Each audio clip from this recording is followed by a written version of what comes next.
Jade Fearnley. I'm here with comedian Jade Fearnley, who likes to go by Lady Jade Fearnley, or is it Babe Station? You were telling me at Babe the moment. Station. How are you, mate? How's it going? It's going. it's I'm surviving. I get up in the morning, I make the bed, I have a wash, I do bits around the house, and I try and stay healthy of mind and healthy of body. So I'm doing the bare minimum best I can right now, as I imagine everybody. As is everybody, yeah, because you're on a bit of a strict lockdown over there in the UK, aren't you? We are. We had some pretty good news just today, which sort of gives us a roadmap of where we can expect to be over the next few months and how it will improve. And everything seems like it's about to become like there's light at the end of the tunnel. And I must say, today has been the first day in ages that I've actually felt, dare I say it, hopeful. Oh, you said it. You said it. I went to university with your twin sister, Zena, and I knew you through her, obviously. And did you come and perform for us at Addictive Comedy once? I'm pretty sure you did. Oh no, it was I your older did. sister. You did, right? And your I older did. sister. Yeah, I came and performed at Addictive Comedy. I also performed at is it not Love It the same night? The night that Ali Khan used to run at Nexus, do you remember? Yeah, I don't, that that was was the same. Addictive. Yeah, but she did it when I left. You did it Yeah, again. yeah. I did that a few times and I bloody loved that gig. Oh, there's nothing like performing stand-up to a group of people that were never going to get pissed. Yeah, so is that what so you are like hilarious. You've been really getting me through this lockdown with your hilarious. You sing at the window and you do what lockdown, what do you call it? No, you call it What's going on through the window? It's very basic, straightforward, on the nose title. There's no subtext to that. That it's basically a woman in the window. That's it. I love it. Are you actually looking at people actually doing stuff out on the road while you Yeah, do that? yeah, absolutely, yeah. If they weren't, I'd have fuck all to say. Can I swear on this? Yeah, you're all right, don't worry. Oh, good. If they weren't, I wouldn't have any material. I'd just be talking about things I've done that week, which in these circumstances isn't much and isn't very entertaining. So I like to make the best of what I can see around me and build stories around it all based on what I can see, but not what I can hear. And that's what makes it fun, is that I can make it so open for interpretation that I can make it more interesting and entertaining than it probably is. Oh, I love it. I absolutely laugh my head off. I sit there like this. Because it is so funny. Like you're like, oh, what's she doing then? What's she doing? So we're going to put the links in the chat box so that you can catch up and watch some of these what's going on in the window. And you're a fabulous musician as well. Oh, thank you. That's not often something I get told because it's very much like a sideline skill. It's not something I work on all the time, but I have done singing jobs before, but like creating music is very much a new thing of like 2020. During lockdown, I thought, well, what else could I be doing? And I made quite a bit of music, and one of them was the theme tune to the show. Yeah, I love it. I love it. Can you tell me a bit about your journey with comedy? Yeah, I suppose growing up, my sisters had their fortes in performance. It was quite strong from an early age, and we knew exactly where they were headed. Like Becky was an incredible actress, like really fucking good, and she's gone on to do loads with that. And now she went to school. And Zena always came from a place of singing. Like her voice from a very early age was just out of this world. And I remember sort of shuffling between the two, being bookended by these absolute belters and going, well, "What can I do?" But it became very, very apparent very, very soon. And it sort of becomes apparent for a lot of comedians, I think, in school when you're learning how to sort of build your wit and hone it, you know what I mean? And there was times in school where I'd come out with a blinder and I'd be like, oh my God, I've made people laugh. That feels nice. I like this. Let's do it again. And it just sort of snowballed from there, really. I'd always get the comedy parts in whatever show or play was going on. And then before you know it, you realize you're getting those parts because you're right for them. And once you sort of figure that out, you learn how to play with it. And there's nothing I love more than making people laugh, which is why it's so nice to hear you say that it's helped you, because in these weird, strange and stressful times, there's so many of my friends who are having their own personal struggles, and they're trying to find strength from somewhere to just get the day done every single day. And you hear about how sad they are and how stressed and anxious they are. And I feel, because I love my community of friends so much, I feel so restless and useless to help. Like, I just can't, there's nothing I can do. But this show somehow, for some weird reason, has been something that's made people feel really happy. It's given something to look forward to. And if I can do just even that with the skills I've got, because I'm no therapist, I don't know what to say to somebody when they're going through such a hard time, but I can offer them this gift and say, here, if it makes you laugh, I hope it helps.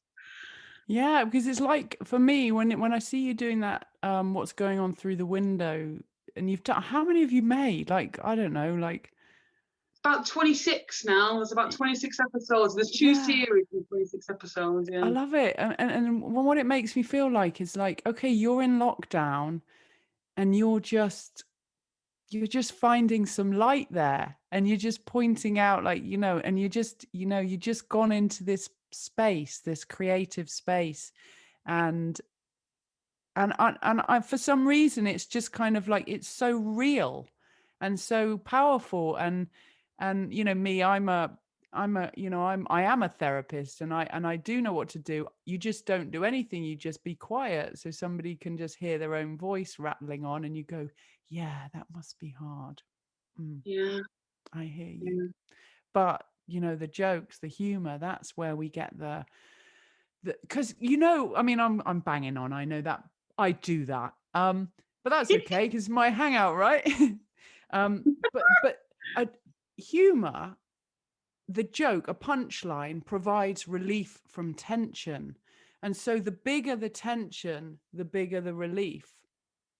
And because there's so much tension, as you've mentioned, and as we all know, I mean, really, people are thrown into huge amounts of fear, and the fear is just like, it's gone like off the Richter scale. So people who don't usually struggle with mental health issues are suddenly like, oh, I'm not well, and I really have nowhere to go with this. And then comedy, especially real comedy by you, it's just like, boom, and you can have a laugh, and you can go, oh, it's not that bad, is it? But Jade's all right. Yeah.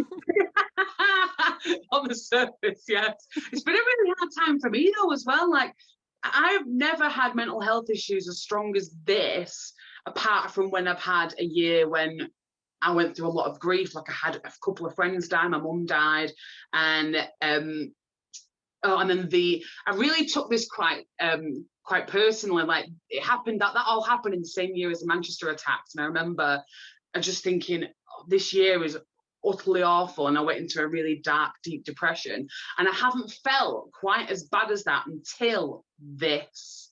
It's almost been on par with all that grief, and that was a tough year. So how this matches up to that, I mean, I don't think I'll fully be able to quantify the intensity of 2020 and part of 2021 until I'm out of it and I can look back. And I think that'll be the same for a lot of people. When you step back and you go, Jesus, that was tough, because when you're in it, and I'm one of those who sort of tries to be a hopeless optimistic person, so I'll try and find the optimism in anything. Like, if I'd ever had a bad gig on stage, I'd try and be optimistic about it and go, well, your glasses covered part of your face, try and find any like silver lining in it.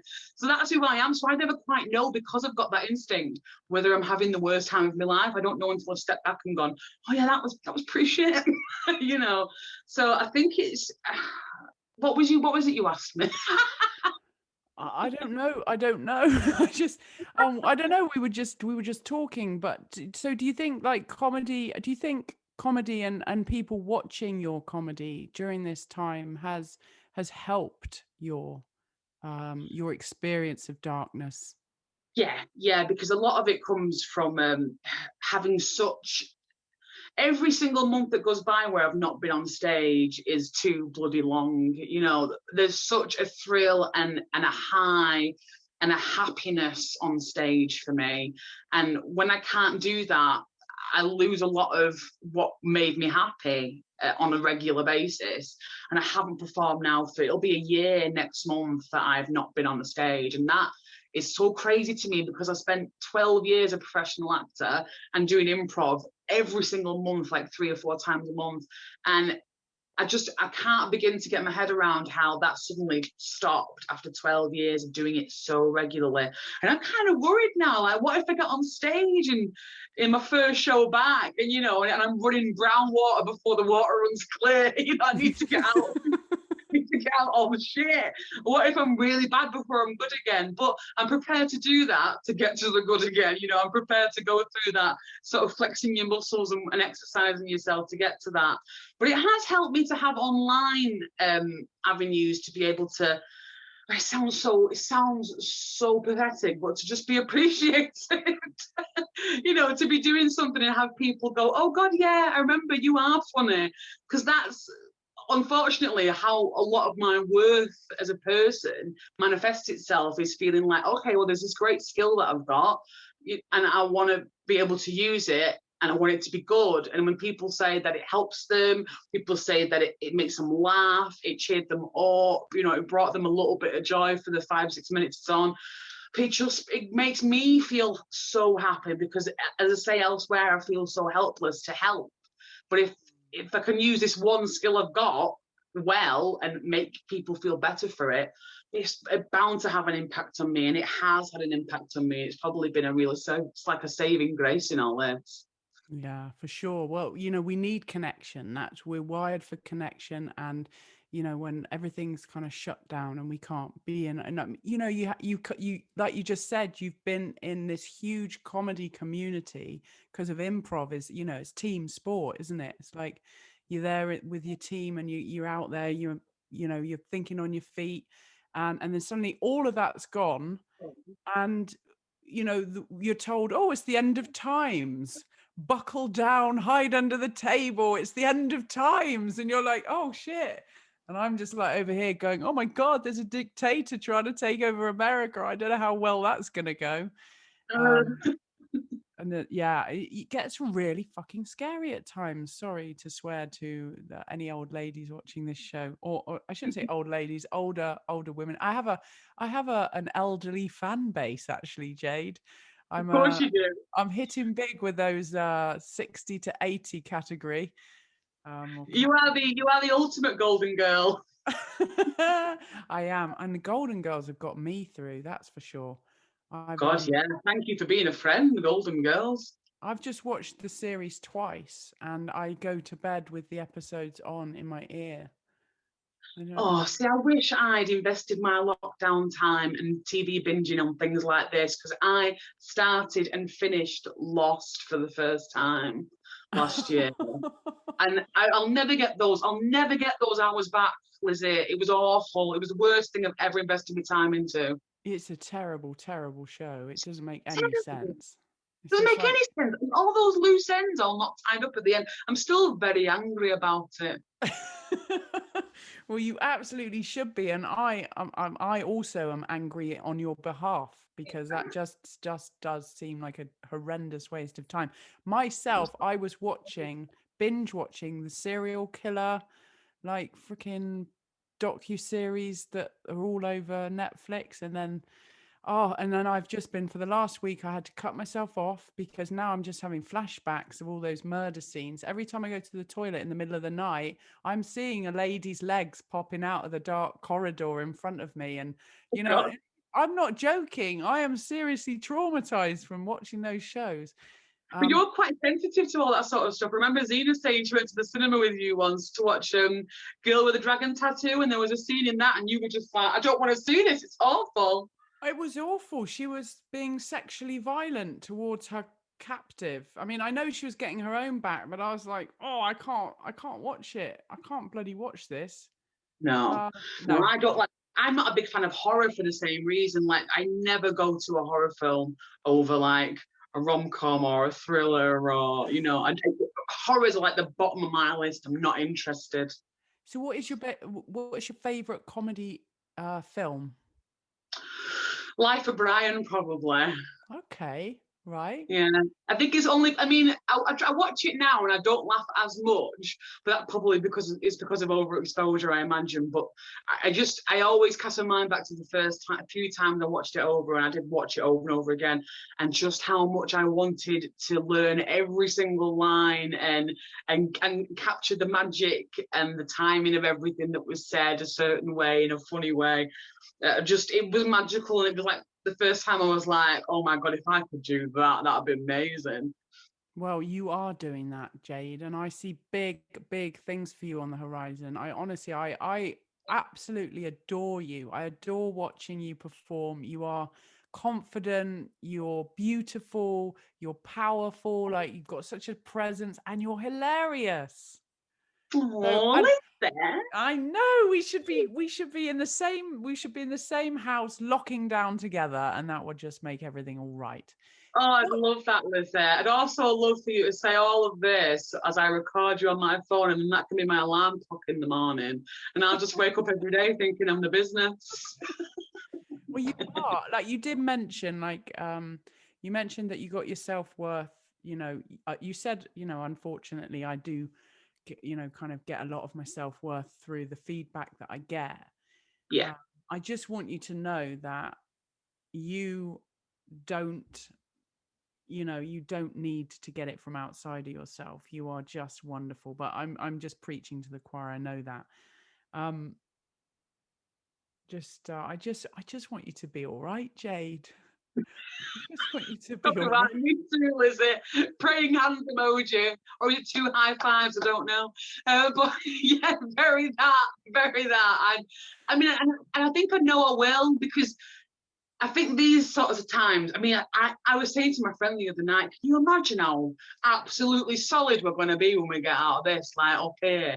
Imagine how it's going to take an awful lot to shake us and make us this sad again. Like, we're going to come out of this so tough and strong and capable and ready for anything. And I know it shouldn't have to take such an awful thing to get to that, but sometimes it does. I mean, after that year where a lot of people like sort of passed away on me, I will say at the time and for the next following year, it was horrendous for me. But who I became after was a very, very strong, capable person with a really decent sense of perspective as well. And that was one of the biggest takeaways from grief, is how it changes your perspective, and how it makes you think, well, I've gone through some of the worst possible stuff I could go through. So getting on stage in front of hundreds of people it's not the worst thing in the world. And if it goes wrong, that's not the worst thing in the world either. Worst thing in the world is losing people you adore and love. So it gave me a perspective that I didn't have before, because I'd be terrified of performing for loads of people. Like, it would give me such a panic. But now it doesn't, and it's all because of a year of grief. So it's a strange takeaway, and one of the few positives you get from those experiences. Yeah, I hear you. It's the growth that comes through discomfort and challenge and adversity.